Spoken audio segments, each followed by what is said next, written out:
le Sénégal a toujours joué un rôle important pour maintenir les grands équilibres. À partir du principe culturel qu'il est possible de faire en sorte que l'homme respecte son prochain, que les sociétés se respectent mutuellement, qu'il est possible que l'on aille vers cette conception-là qui voudrait que ce qui fait la beauté d'un tapis, que ça soit la variété de ses couleurs, que l'on respecte la différence. Ça, c'est un principe culturel fort auquel les Sénégalais sont attachés. L'islam sénégalais a toujours été inspiré par le soufisme, mais ces dernières années, d'autres courants ont commencé à prendre pignon sur rue.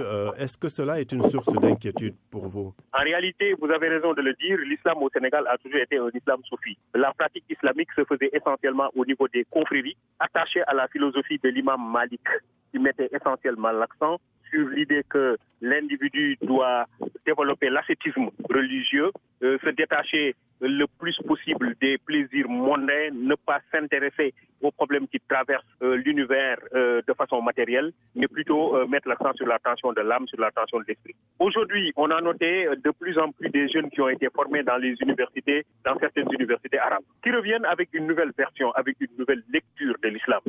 Alors ces jeunes-là constituent un bastion de plus en plus important qui ont tendance à suivre une autre voie, une autre idéologie. Suivis maintenant en cela par d'autres jeunes frappés par le chômage et la pauvreté. Et c'est à ce niveau-là qu'ils ont tendance à recruter. Et c'est là où il y a aujourd'hui la nécessité de mener, si vous voulez, un travail de sensibilisation et d'éducation pour éviter le développement d'un foyer qui s'oriente vers un islam radical.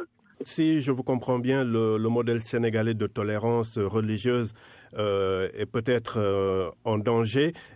Quelle est la solution? Elle ne peut pas être que militaire.